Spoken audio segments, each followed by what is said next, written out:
Quero saudar todos os irmãos com a gloriosa paz do Senhor. Amém. E aproveitando que estamos em pé, quero convidá-los a que abramos as nossas Bíblias. Nós vamos ler a palavra do Senhor na primeira carta de Paulo aos Tessalonicenses, capítulo 4, a partir do versículo 13.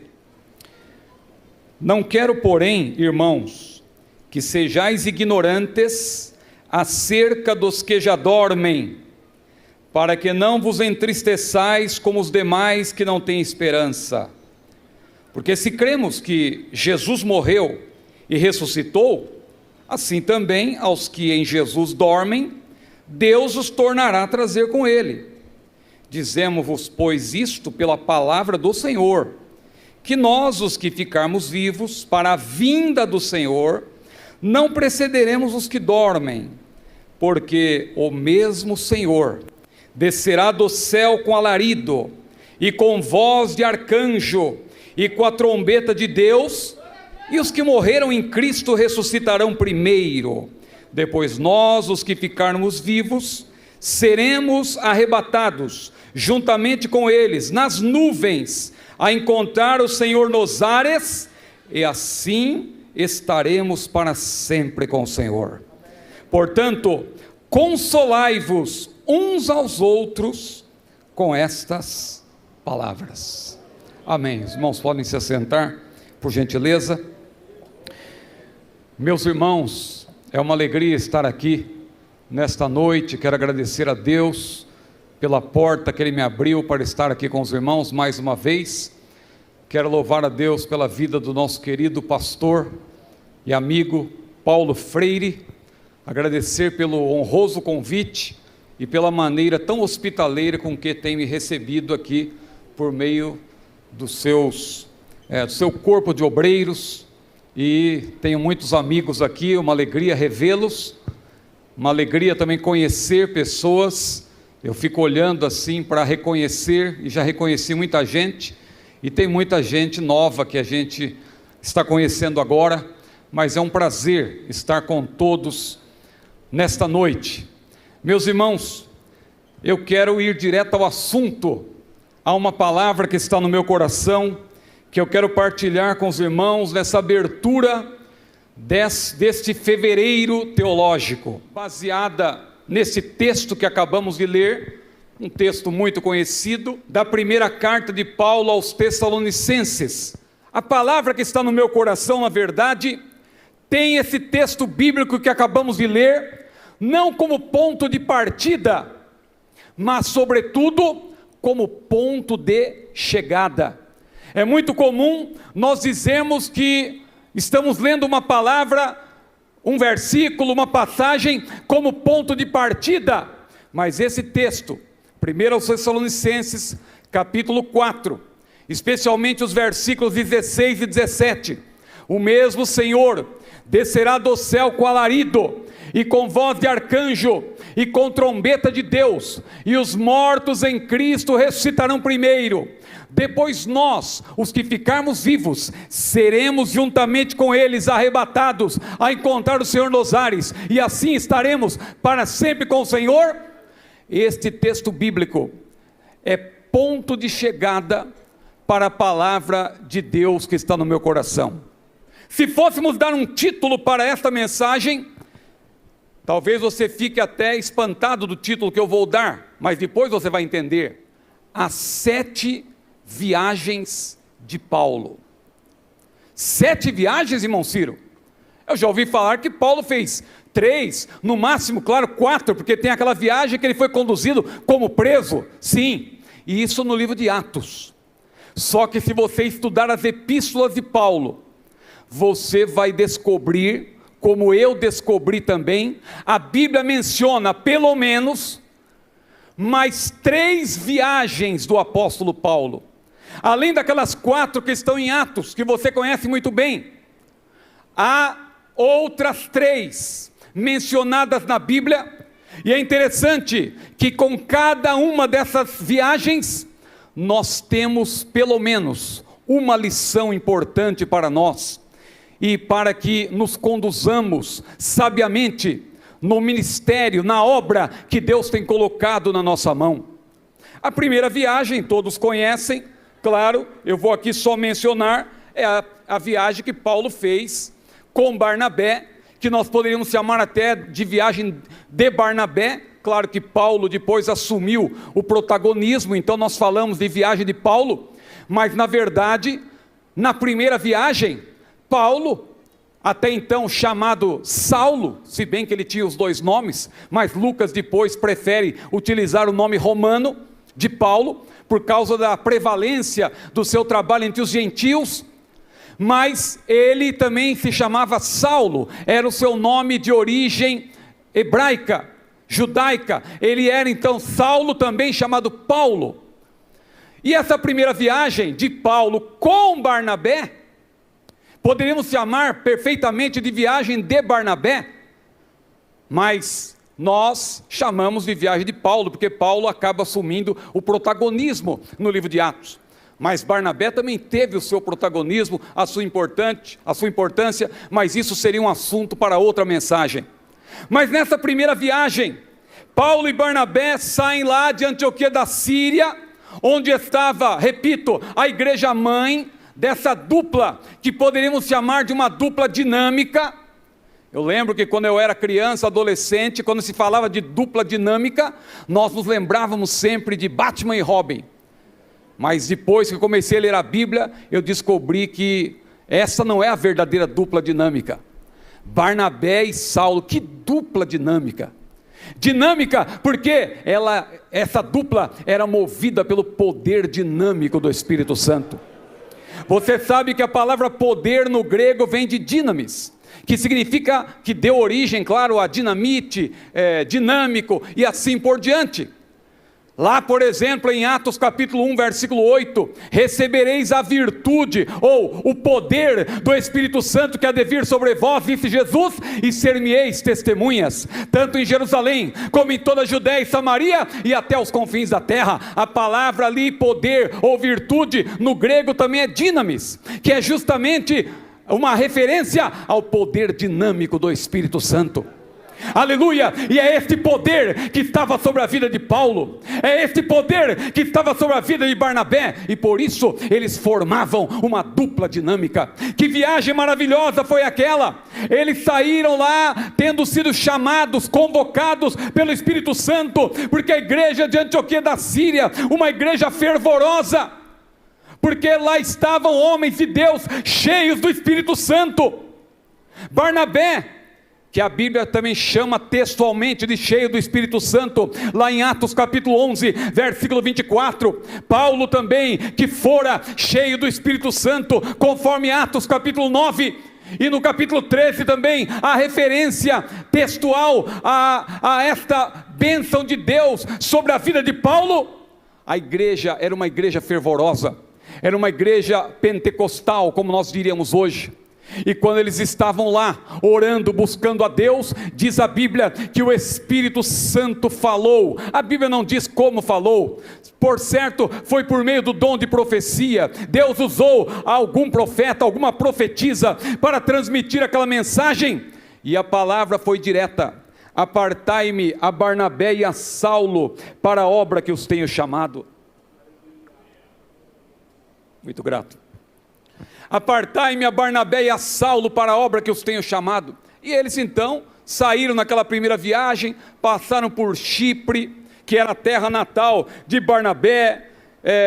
Antes disso, claro, eles passaram pela Seleucida, fundada por Seleuco, um dos generais de Alexandre o Grande. Foram para Chipre, lá em Chipre passaram por Salamina, por Pafos, que é um lugar conhecido do outro lado da ilha de Chipre, porque ali o procônsul Sérgio Paulo, e é a primeira vez que o nome Paulo aparece na Bíblia. Você sabia? Muitos pensam que é uma referência ao apóstolo Paulo, a primeira vez. Não, a primeira vez que o nome Paulo aparece na Bíblia é quando Sérgio Paulo, ali, aquele procurador, na ilha de Chipre, ele ouve a mensagem do Evangelho, mas havia um homem querendo atrapalhar ali a mensagem, mas Paulo estava cheio do Espírito Santo e repreendeu aquele homem. Elimas, diz a Bíblia, o mágico. E grande foi a obra de Deus ali também, meus irmãos, em Pafos, e eles ali atravessando o mar Mediterrâneo, foram para a Ásia Menor, atravessaram Perge da Panfilha, um lugar muito difícil, um lugar pantanoso, e foi ali que João Marcos resolveu voltar, resolveu ir para Jerusalém, e foi motivo de desavença posterior entre Paulo e Barnabé, mas depois também, Deus está no controle de tudo, e isso acabou sendo uma bênção para a obra de Deus. Mas meus irmãos, então, atravessaram ali Perge na Panfilha, depois foram para Antioquia da Pisídia, já na Ásia Menor, Icônio, Listra, Derbe, e voltaram pelo mesmo lugar, confirmando os ânimos dos irmãos, e a primeira viagem termina quando eles voltam, convocados que foram para participar do concílio em Jerusalém. E meus irmãos, esta foi a primeira viagem, eu cito aqui resumidamente, porque quero destacar uma lição importante que vemos quando estudamos o livro de Atos, especialmente os capítulos 13 a 15, uma lição importante, e a primeira, eu vou apresentar 7 de maneira bem objetiva. A primeira lição é que nós precisamos estar cheios do Espírito Santo para cumprir bem o nosso chamado. Eu falei que Barnabé e Saulo, que a posteriori foram chamados de Paulo e Barnabé, porque Paulo assumiu o protagonismo, não porque ele quis, mas porque foi assim que Deus os dirigiu. Eu disse que eles formavam uma dupla dinâmica, porque eles estavam cheios do Espírito Santo. Irmãos, esta é uma primeira lição para nós. Nós precisamos estar cheios do Espírito Santo para cumprir o nosso chamado. Eu fico maravilhado quando eu vejo no livro de Atos esta expressão, cheio do Espírito Santo. Ela não está lá por acaso, porque foi registrada por um homem que não era simplesmente um historiador ou um médico, que é importante ser um médico, mas Lucas também era um teólogo. Claramente, quando ele escreve, você percebe que na sua narrativa, ele tem intenção teológica, ele tem intenção de comunicar verdades importantes, e não é por acaso que ele usa esse termo, cheio do Espírito Santo, 4 vezes em Lucas, e em Atos dos Apóstolos, ele também emprega esta mesma expressão por 10 vezes, no capítulo 2, versículo 4, todos conhecem, a Bíblia diz que todos foram cheios do Espírito Santo, e falavam em outras línguas, conforme o Espírito Santo lhes concedia que falassem. No capítulo 4, versículo 8, Pedro perante o Sinédrio, estava cheio do Espírito Santo. No capítulo 4 ainda, versículo 31, a igreja do Senhor estava sendo perseguida, mas diz a Bíblia, que tendo eles orado, moveu-se o lugar em que estavam reunidos, e todos foram cheios do Espírito Santo, e anunciavam com ousadia a palavra de Deus. No capítulo 6, versículo 3, um dos requisitos para ser um dos primeiros diáconos da igreja primitiva, era ser cheio do Espírito Santo. No capítulo 6, versículo 5, Estevão foi eleito diácono. Por quê? Porque ele era cheio de fé e cheio do Espírito Santo. No capítulo 7, versículo 55, Estevão foi apedrejado, mas antes disso, ele viu o céu aberto, ele viu que Jesus estava em pé à direita de Deus. Sabe por quê? Porque ele também estava cheio do Espírito Santo. No capítulo 9, versículo 16 ou 17, diz a Bíblia que Ananias orou por Saulo, para que Saulo também fosse cheio do Espírito Santo. No capítulo 11, versículo 24, Barnabé estava cheio de fé e cheio do Espírito Santo, e muita gente se uniu ao Senhor. No capítulo 13, versículo 9, que nós já mencionamos, Paulo, cheio do Espírito Santo, repreendeu Elimas o mágico. E no capítulo 13, versículo 52, os discípulos da igreja de Antioquia da Pisídia estavam cheios de alegria e cheios do Espírito Santo, cheios do Espírito Santo, cheios do Espírito Santo, cheios do Espírito Santo. Satanás detesta essa expressão, mas o Senhor se alegra quando o crente está cheio do Espírito Santo. Aleluia! E para fazer a obra do Senhor, nós temos que estar cheios do Espírito Santo. A primeira viagem de Paulo foi essa, com Barnabé, que maravilha! E a primeira lição que destacamos é que para fazer a obra de Deus, meus irmãos, nós temos que estar cheios do Espírito Santo. E ser cheio do Espírito Santo não é apenas ser batizado com o Espírito Santo. Esse termo no Novo Testamento ele é polissêmico. Ora, claro, ele se refere ao batismo no Espírito Santo, mas ele também tem um outro sentido, que é aquele sentido que Paulo apresenta lá em Efésios capítulo 5, versículo 18: não vos embriagueis com vinho em que há contenda, mas enchei-vos do Espírito. O que Paulo está dizendo com isso? Ele contrasta a pessoa que está cheia de bebida alcoólica com uma pessoa que está cheia do Espírito. Ou seja, assim como uma pessoa que está sob a influência do álcool, ela faz muitas coisas que ela em sã consciência não faria. O crente, diferentemente, porque ele não perde a sua razão.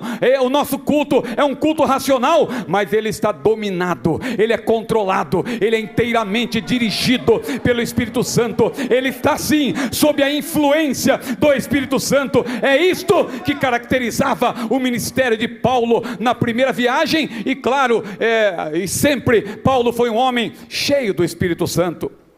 Mas meus irmãos, a segunda viagem de Paulo à Europa, após o concílio ali em Jerusalém, houve, meus irmãos, aquela desavença que eu já mencionei entre Paulo e Barnabé. Formaram-se duas comitivas.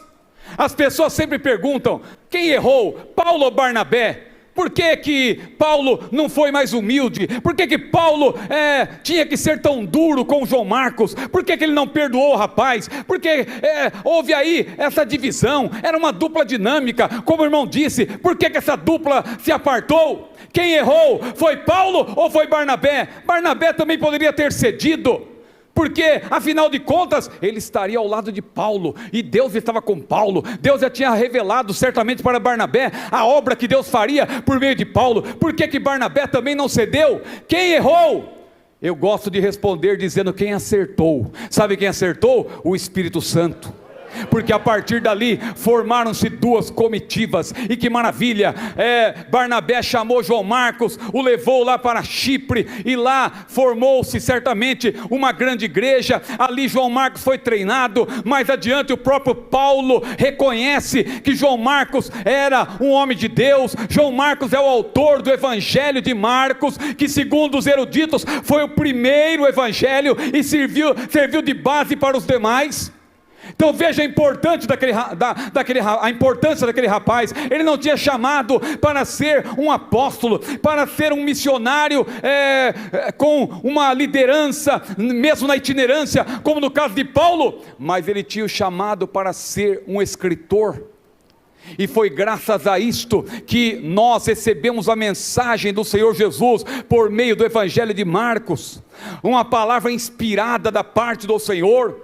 Mas meus irmãos, que viagem maravilhosa também foi a segunda viagem de Paulo. Ele vai lá para Tarso, a sua terra natal, visita os irmãos ali, desce para a Galácia, isto é, o sul da Galácia, onde estava aquelas cidades que eu já mencionei, Antioquia da Pisídia e tantas outras, meus irmãos. Mas ele chega um momento em que ele quer também, ele tinha um desejo de se estabelecer em Éfeso, porque Éfeso era uma cidade muito importante, não era a capital da província da Ásia. A capital na época era Pérgamo, mas Éfeso seria a capital 100 anos depois, mas já era uma cidade comercial, uma cidade muito importante, e Paulo queria estabelecer ali o seu quartel general, e ele tinha o desejo de ir para Éfeso. Mas quando ele quis ir para Éfeso, diz a Bíblia, o Espírito Santo, porque Paulo estava cheio do Espírito Santo, o Espírito Santo não permitiu. O Espírito Santo disse não é para ir para Éfeso. Então Paulo disse: então eu vou para Bitínia. Já que eu não posso ir para Éfeso, eu vou para Bitínia. Mas o Espírito Santo também disse não. E agora Paulo, ele tinha duas alternativas: ou ele voltava para trás e revisitava aquelas igrejas por onde ele já passara, e voltava, claro, para a sua igreja mãe, Antioquia da Síria, ou ele teria que atravessar o mar Egeu e ir para a Europa. E qual foi a direção que ele recebeu da parte do Senhor? Ele teve uma visão, ele viu um homem que certamente ele identificou pelos trajes, que era um homem da Macedônia, Macedônia, mas logo naquela visão, ele ouviu o próprio homem dizendo: passa a Macedônia e ajuda-nos. E Paulo entendeu que era para atravessar o mar Egeu e ir para a Europa, e que maravilha, que ele atendeu a voz do Senhor, e foi para lá, e pregou em várias cidades. Ele chegou ali primeiramente em Neápolis, depois foi para Filipos, e Deus abriu o coração de uma mulher, vendedora de púrpura, chamada Lídia, e ele começou a pregar o evangelho em Filipos, e depois foi para Anfípolis, e desceu, e foi para a Polônia, e foi para Tessalônica, Bereia, foi mais ao sul, foi lá para Caia, mais precisamente para Corinto. E que maravilha que Paulo atendeu a direção do Senhor, aleluia, porque logo o evangelho tendo atingido toda a Europa, agora eu vou dar um salto na história, a mensagem pentecostal, para me referir, claro, a como nós cremos, meus irmãos, a mensagem pentecostal, ela também invadiu toda a Europa, ela foi para a América do Norte, ela veio para o Brasil, e é por isso que nós estamos aqui também, dando glória e aleluia ao maravilhoso nome do Senhor. Sabe por quê? Aí vem a segunda lição que eu quero compartilhar, meus irmãos. A nossa agenda deve estar nas mãos do Senhor. É muito comum, irmãos, e aqui não vai nenhuma crítica, os irmãos que me acompanham pela rede social, sabem que eu utilizo aí as redes sociais até com bom humor e tal, e eu faço alguns gracejos, e meus irmãos, e eu às vezes faço um gracejo com aquele negócio de agenda aberta e tal, não tenho nada contra quem faz esse tipo de postagem, mas todos nós devemos saber que muito mais importante do que ter agenda aberta, é ter agenda nas mãos do Senhor. E a agenda de Paulo estava nas mãos do Senhor. Ele queria pregar em Éfeso, se dependesse dele, ele iria. Ele queria ir para Bitínia, se dependesse dele, ele iria. Mas ele não fez o que o seu coração mandava, ele fez o que o Espírito Santo lhe orientou. Então essa é a segunda lição, nessa segunda viagem. Nossa agenda deve estar nas mãos do Senhor. Mas vamos rapidamente para a terceira viagem, a viagem à Ásia Menor e Europa, a terceira viagem. Nessas três primeiras viagens, Paulo parte da sua igreja mãe. Claro, Jerusalém era ali onde estavam os apóstolos, era ali o centro doutrinário, era ali que se discutiam as principais questões, foi ali que houve o concílio. Mas a igreja mãe de Paulo, a igreja onde ele estava ali, realmente prestava conta mais diretamente, era Antioquia da Síria. Então ele parte de lá na primeira viagem com Barnabé, na segunda viagem ele parte com Silas, e no meio do caminho, companheiros vão sendo agregados à sua comitiva, como o jovem Timóteo, como o próprio Lucas, que se insere na narrativa e começa a narrar no plural. Quando você lê o livro de Atos, você percebe que Lucas passa a fazer parte da comitiva de Paulo na segunda viagem. Na terceira viagem, mais uma vez, Paulo parte de Antioquia da Síria, com outros companheiros que ele tinha, o próprio Tito e vários companheiros que Deus foi levantando para ajudar Paulo ao longo do seu ministério. E nessa terceira viagem missionária, que está lá em Atos capítulo 18 e até o capítulo 21, Paulo passa novamente por Tarso, visita sua terra natal, passa de novo pela Galácia, o sul da Galácia, para confirmar os ânimos dos irmãos, e se estabelece na província da Ásia. Não vá confundir com Ásia Menor, porque o termo Ásia pode designar, em geografia bíblica, três lugares diferentes. O próprio continente asiático, claro que é uma porção de terra muito maior. Ásia Menor, que na verdade é uma região que é muito grande, é chamada de Ásia Menor em relação ao grande continente asiático.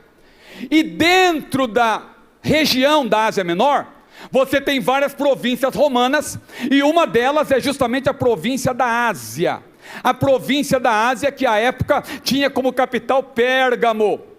Paulo se estabelece, claro, em Éfeso, que era a principal cidade da província da Ásia, e ali ele fica 3 anos, e ele junto com seus companheiros, ele vai fundando várias igrejas. Aquelas igrejas que são mencionadas em Apocalipse, em sentido horário, a partir de Éfeso, aquelas 7 igrejas da província da Ásia, certamente foram fundadas pelo ministério de Paulo e seus companheiros. E nessa terceira viagem, que maravilha, irmãos, que obra maravilhosa, que obra gloriosa Deus fez ali. Paulo também, estando lá, e ele fez um grande trabalho para Deus, mas ele não ficou apenas em Éfeso, ele ficou 3 anos. Inclusive, você se lembra daquela parte em que ele, em 1 Coríntios capítulo 16, versículo 9, em meio à grande perseguição, ele escreve aos coríntios, por onde ele havia passado, não é? E ele escreve, meus irmãos, aos coríntios, nessa terceira viagem, aos coríntios. Paulo tinha ficado na Caia 1 ano e meio na segunda viagem, então ele também formou ali importantes vínculos, ele tinha importantes vínculos naquela cidade, e ele escreve aos irmãos de Corinto, dizendo: uma porta grande e eficaz se me abriu, e há muitos adversários. E chegou a hora em que Paulo teve que sair, irmãos. Paulo teve que sair de Éfeso, e ele resolveu revisitar as igrejas na Europa, e ele vai lá, visita lá aquelas igrejas, e ele também estava fazendo uma coleta, um levantamento de oferta, para ajudar os irmãos da Judeia, e ele queria chegar lá em Jerusalém, para a semana de festividades, especialmente para o dia de Pentecostes, porque à época, o dia de Pentecostes já era também uma data importante para a igreja, não apenas para os judeus, mas como o derramamento inaugural do Espírito Santo, do poder do Espírito, aconteceu no dia de Pentecostes, também a igreja se reunia nessa data, e vinham pessoas de várias regiões, de várias cidades. Ali era uma festa também da igreja, e Paulo queria chegar lá a tempo para entregar uma oferta que ele levantara durante a sua turnê, por assim dizer, na Europa, depois de ter saído de Éfeso. E meus irmãos, eu não vou me deter tanto nessa viagem, eu quero apenas comunicar a lição que eu já apresentei de antemão. Qual é a lição? Deus abre portas grandes e eficazes para obreiros fiéis, mas sempre haverá adversários. Deus abriu para Paulo uma grande porta, 3 anos em Éfeso, 3 anos fazendo uma grande obra para Deus, mas meus irmãos, não há facilidade na obra de Deus, estamos em guerra. Paulo disse para Timóteo: sofre pois comigo as aflições como bom soldado de Cristo. Ninguém que milita se embaraça com os negócios desta vida, a fim de agradar aquele que o alistou para a guerra. Nós estamos numa guerra, no nosso caso, estamos aí em meio a uma guerra cultural, mas estamos principalmente em meio a uma guerra espiritual, e por isso nós temos que nos munir da armadura de Deus. As armas da nossa milícia, diz a Bíblia, não são carnais, mas são poderosas em Deus, para destruir toda a fortaleza, todo conselho que se levanta contra Deus. Paulo, ao descrever as armas da nossa milícia, a armadura de Deus, ele citou o capacete da salvação. A nossa mente tem que estar firmada em Deus. Ele citou os calçados na preparação do Evangelho da Paz. Ele citou o escudo da fé. Ele citou a espada do Espírito, que é a única arma de ataque, e não precisa outra, porque a palavra de Deus é suficiente. Ele citou também a couraça da justiça, mas ele citou também um item, ele citou uma peça dessa armadura, que muitas vezes a gente lê assim, mas nem dá muita atenção. Sabe qual é? O cinto. Quando Paulo disse, cingindo os lombos com a verdade. E alguém poderá dizer, meu Deus, para que cinto? O camarada já está com espada, já está com escudo, já está com couraça, já está com capacete, já está com os calçados na preparação do Evangelho. Cinto serve para quê? Na armadura, o cinto servia para segurar as armas. Se o cinto estivesse bem afivelado, bem firme, as armas não cairiam. Mas se o cinto estivesse frouxo, as armas poderiam cair. Meus irmãos, por que Paulo, ele compara a verdade com o cinto? Porque, meus irmãos, a verdade não pode ser afrouxada, a verdade não pode ser relativizada. Quando nós começamos a afrouxar a verdade, quando nós começamos a relativizar a verdade, nós vamos perdendo as armas, nós vamos perdendo o escudo, nós vamos perdendo a espada. E há muita gente que já perdeu a espada. Mas meu amado irmão, minha amada irmã, aperte o cinto, afivele bem o cinto, mantenha as armas da milícia, que não são carnais. Glória seja dada ao maravilhoso nome do Senhor. Que lição maravilhosa, irmãos. Mas vamos para a quarta viagem, as horas já estão me mandando parar. A viagem de Paulo a Roma, que muita gente nem conta como viagem missionária, porque Paulo estava sendo levado como prisioneiro. Mas não se esqueça do que nós já falamos: a agenda do servo de Deus está nas mãos do Senhor, e a agenda de Paulo estava nas mãos do Senhor. Mesmo sendo conduzido como preso, a agenda de Paulo continuava na mão de Deus, e era Deus que estava controlando tudo. E não consta que Paulo tinha desejo de pregar lá entre os malteses, não consta que Paulo queria ir para aquele lugar tão difícil de chegar, e lá eles nem falavam o grego, porque os malteses eram bárbaros, e bárbaro significa exatamente não saber falar o grego. Eles não sabiam falar o grego, então como que Paulo pregaria lá? Eles eram descendentes dos fenícios, a língua deles era difícil. Paulo não sabia, por mais que Paulo fosse um poliglota, um erudito, não consta que ele soubesse falar aquela língua difícil que os malteses falavam, aqueles bárbaros. Mas, meus irmãos, nessa terceira viagem de Paulo, que Lucas descreve, meus irmãos, lá nos capítulos 27 e 28 de Atos. Ali Paulo, depois de ter ficado 2 anos, veja quanta coisa que eu estou pulando da vida de Paulo, porque a ênfase aqui é para essas 7 viagens rapidamente e 7 lições. Eu estou deixando de citar muitos pormenores, mas Paulo, depois de ficar 2 anos preso em Cesareia Marítima, ele pede para ser julgado por César, que na época era justamente Nero, que depois se tornaria um inimigo figadal dos cristãos, do cristianismo.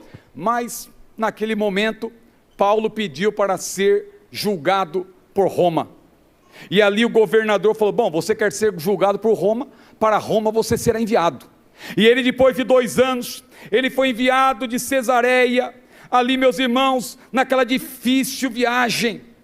E F.F. Bruce, um grande erudito do Novo Testamento, diz que a descrição da viagem para a Itália é uma obra-prima de narrativa emocionante, a narrativa de Lucas.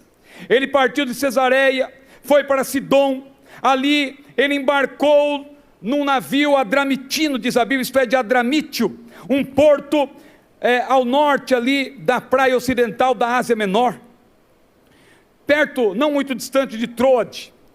Um navio que ia para Sidom. 276 pessoas embarcaram. Paulo não estava sendo tratado como prisioneiro, estava sendo muito bem tratado.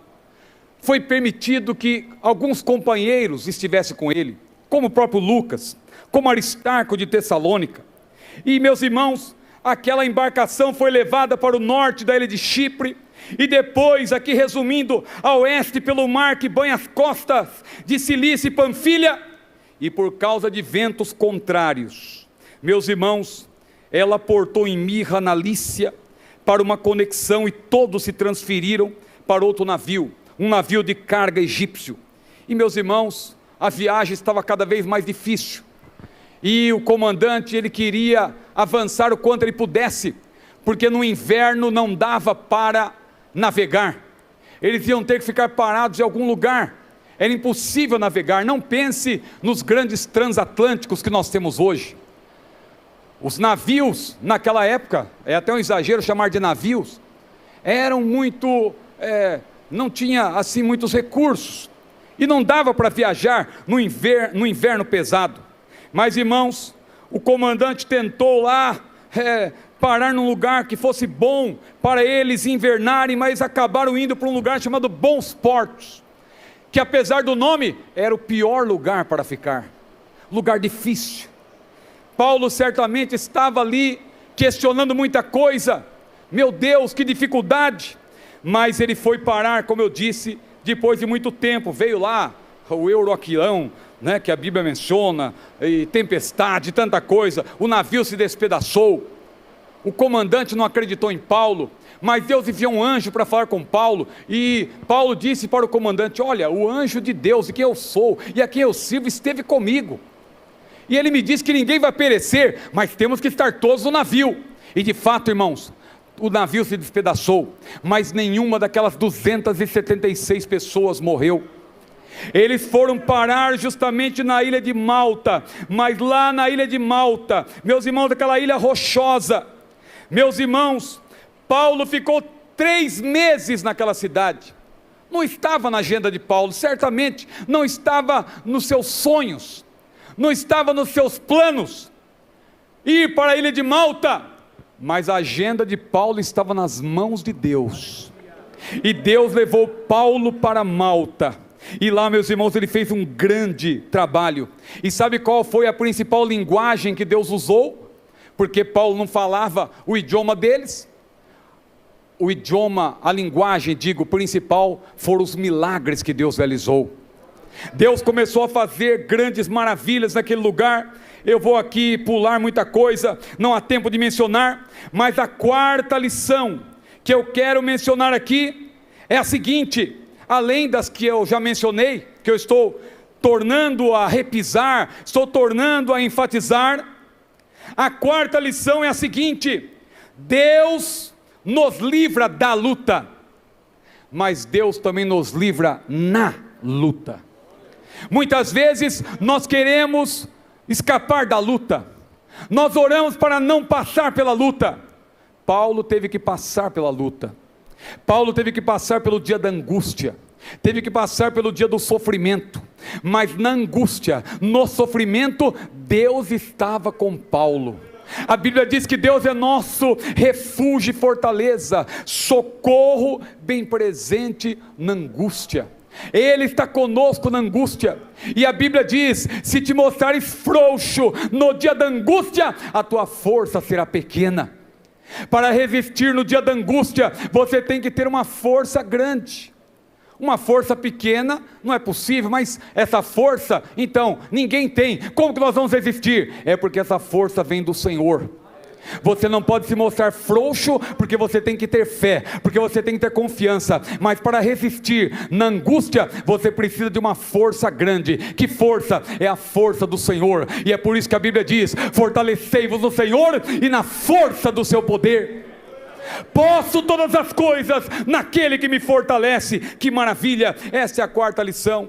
E aí, irmãos, eu já vou aqui concluindo, mas a quinta viagem de Paulo, a viagem que não está no livro de Atos, mas se você ler 1 Timóteo capítulo 1, Tito capítulo 1 versículo 5 especialmente, e a segunda carta a Timóteo, especialmente o capítulo 4, você vai ver que Paulo, depois dos 2 anos que ele permaneceu preso, em prisão domiciliar em Roma, porque lá em Roma Paulo estava livre para pregar, embora ele estivesse numa casa, mas era uma casa que ele próprio alugara, e ele era vigiado, claro, mas ele tinha liberdade para pregar, ele tinha liberdade para evangelizar. A guarda ali romana, ele tinha liberdade para ensinar os crentes que iam até ele.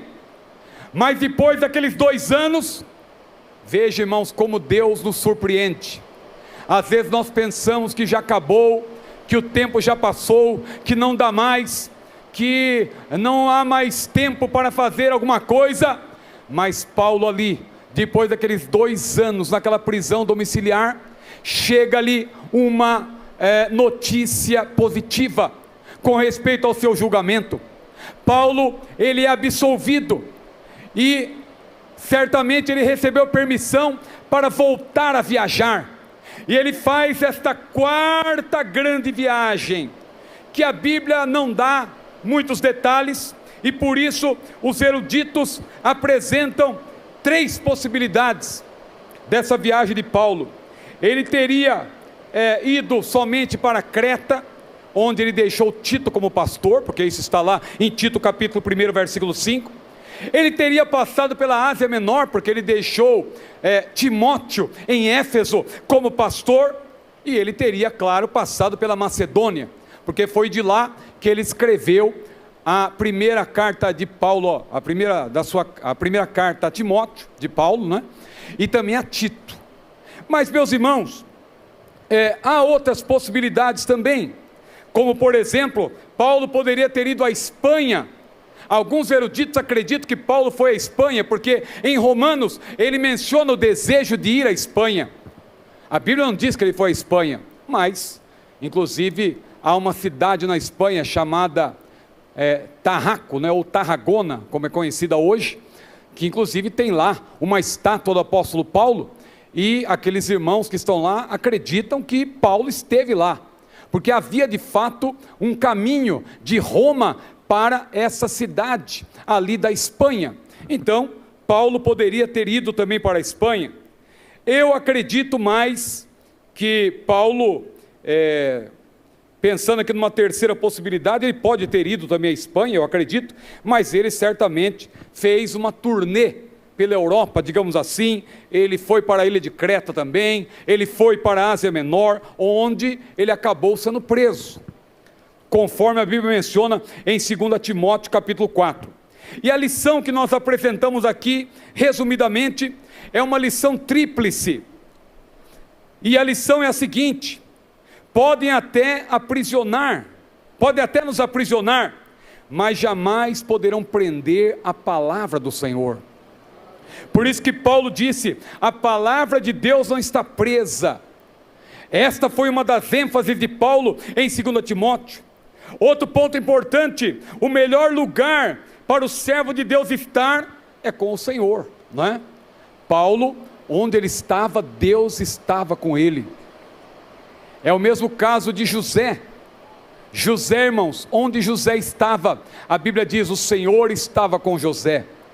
José estava na casa do seu pai, a Bíblia diz: o Senhor estava com José. José foi jogado numa cova pelos seus irmãos. Deus preparou aquela cova que não tinha água, não tinha bicho, mas diz a Bíblia: o Senhor estava com José. José foi vendido para o Egito, foi para a casa de Potifar, e lá na casa de Potifar, a Bíblia diz: o Senhor estava com José. José foi caluniado, acabou sendo levado para a prisão, mas lá na prisão, um preso comandou outros presos, porque a Bíblia diz: o Senhor estava com José. E logo José se tornaria o governador do Egito, Zafenate-Paneia, porque o Senhor estava com José. Que maravilha, irmãos! A lição, portanto, aí é esta: o melhor lugar para estar é onde o Senhor estiver. Nós devemos estar com o Senhor. E outra coisa, não importa quanto o servo de Deus já tenha vivido ou já tenha passado, Deus sempre nos surpreenderá com novas oportunidades. Paulo não imaginava, irmãos, depois daquela prisão em Roma, que ele faria outra viagem. E que viagem não foi aquela? Foi uma viagem grande. Ele foi possivelmente até para a Espanha.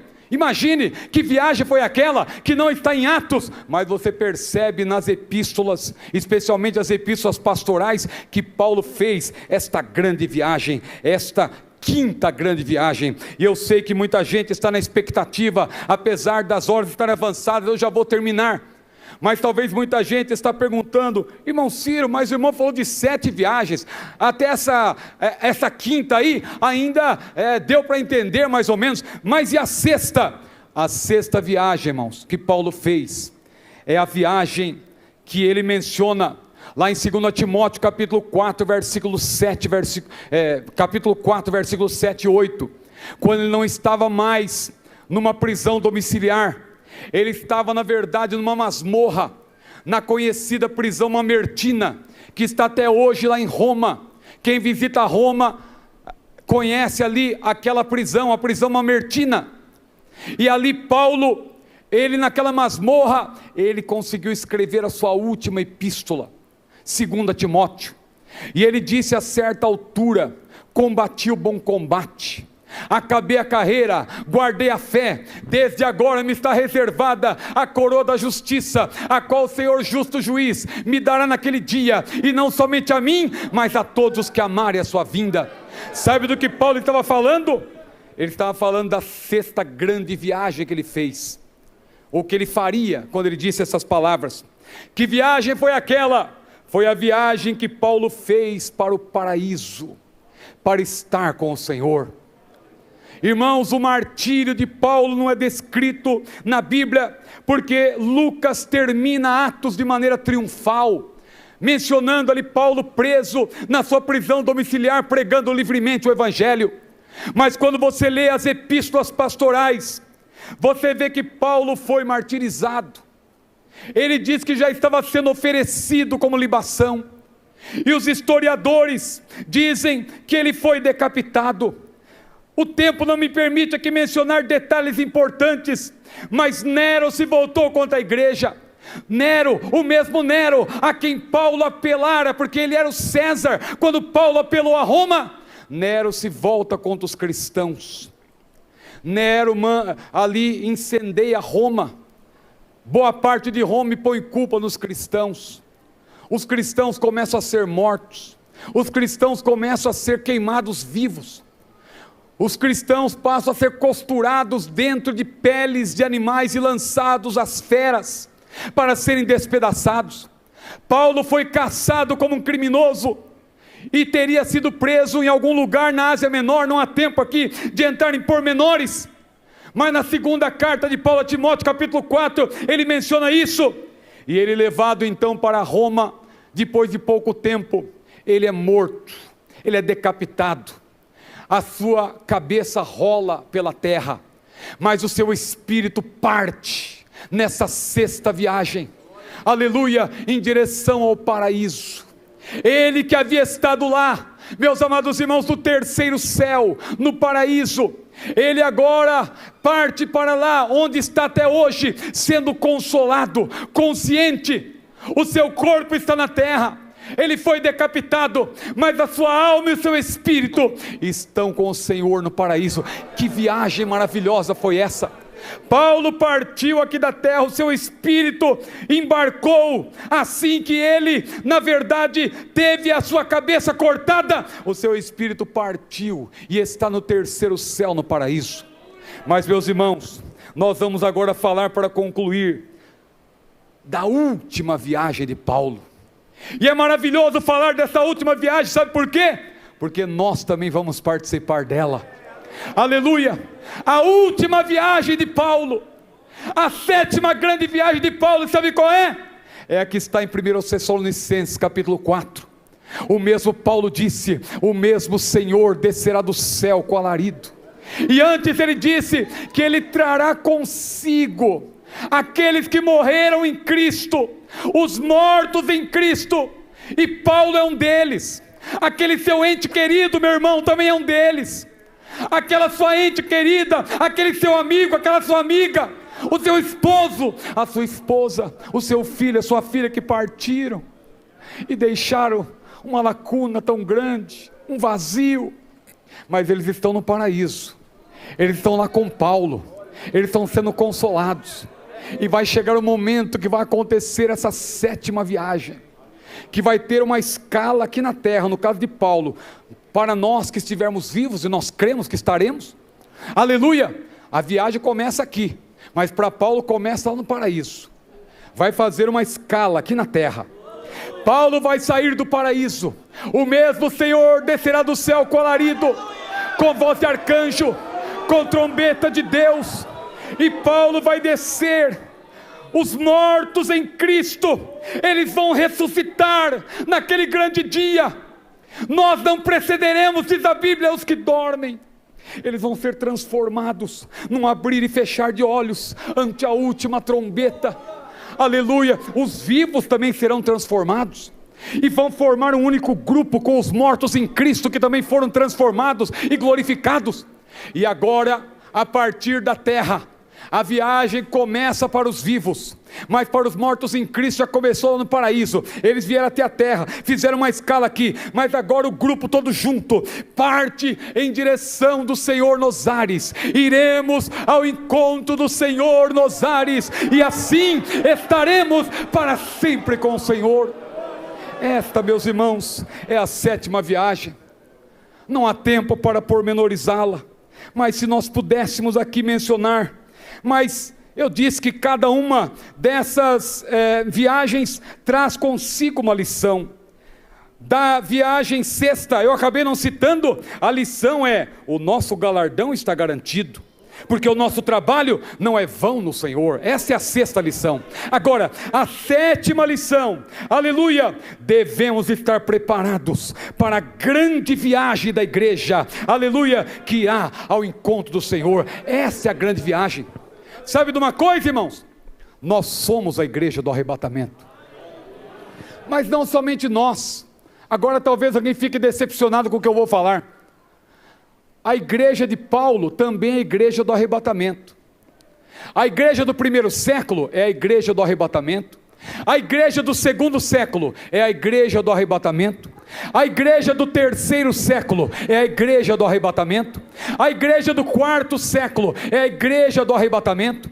A igreja do 10º século, para resumir, é a igreja do arrebatamento. A igreja do século 20 também é a igreja do arrebatamento. E a igreja de hoje também é a igreja do arrebatamento. Mas por que, irmão Ciro? Porque os mortos em Cristo também fazem parte dessa viagem. Só que eles vão começar no paraíso e vão vir para a terra. Aqui, os mortos em Cristo vão ressuscitar. Nós vamos formar um grupo junto com eles, e essa vai ser a igreja do arrebatamento. Você entende agora a promessa de Jesus para aquela igreja? Quando ele disse que como guardaste a palavra da minha profecia, eu também te guardarei da hora da tentação, que há de vir sobre todo mundo. Muita gente não entende, como assim? A igreja de Filadélfia, eles não morreram, então Jesus não guardou coisa nenhuma, porque eles morreram. Então, não tem nada que ver uma coisa com a outra. Só que há muitas promessas, irmãos. Há muita gente que gosta daquele bordão: crente que tem promessa não morre, não é verdade? Mas na verdade a promessa que Deus faz se cumpre mesmo que a pessoa morra. Leu lá já Hebreus capítulo 11, aqueles que morreram sem alcançar a promessa, mas eles vão alcançar a promessa. Quando? No dia do arrebatamento da igreja. A igreja de Filadélfia também, Deus vai cumprir a promessa que lhes fez. Qual é a promessa? De que eles não vão passar pela hora da tribulação que há de vir sobre todo mundo. Sabe por quê? Porque a igreja será arrebatada antes da grande tribulação. A igreja não vai passar pela grande tribulação, e isso não é só privilégio dos vivos, é privilégio também dos mortos em Cristo, porque eles já estão com o Senhor, é verdade, mas eles vão vir até a terra e vão ressuscitar antes do início do período tribulacional. Aleluia. Isso não te comove, meu amado irmão? Isso não te comove, minha amada irmã? Esta é a 7ª viagem. Esta é a última viagem. Você está preparado? Você está preparada para esta grande viagem? A Bíblia diz: qualquer que tem essa esperança, purifica-se a si mesmo, assim como ele é puro. Aleluia, glória ao maravilhoso nome do Senhor. Aleluia. O clarim já nos alerta, nosso coração desperta, pois a vinda é bem certa de Jesus, de 1000 anjos rodeado, para o crente preparado. Cristo volta coroado, aleluia. Lá nas bodas do Cordeiro sentaremos prazenteiros. Ó, que gozo verdadeiro com Jesus, para sempre gozaremos e com Cristo reinaremos, sua glória fruiremos, aleluia. Sim, à mesa sentaremos e com Cristo reinaremos. Quão felizes nós seremos com Jesus, para sempre gozaremos e com Cristo reinaremos, sua glória fruiremos, aleluia. Ó irmão, por Deus liberto, pelo sangue estás coberto, tens o teu perdão bem certo, salvo estás. Voz de júbilo ouviremos, e no céu nos cante nessa noite. Cristo breve nós veremos. Ora matárias, lebarabatasi me varastos. Rebatami que merevasasta, rabasi que me esta rabatash, libereva saviesta cabe, la mariona rahnasti, regeveda rastichera, lantrefiteras, la miodra basta lá, rabada, gachera, madra, radra, ridefite, andrefaste, lembereva nasti, la miorreshnaraya. Ladra-facia. Receba a renovação nessa noite. Jesus te renova. Jesus renova o seu ministério. Ainda não acabou, não. Deus te surpreende nessa noite. Deus surpreendeu Paulo, que achou que tinha acabado, mas ainda tinha uma viagem grande para fazer. E depois também, se Cristo não voltar em breve, como nós estamos esperando, viajaremos para o paraíso, mas de lá também viremos com Ele e estaremos para sempre com o Senhor. Amém. Que Deus abençoe a todos, em nome do Senhor. Aleluia.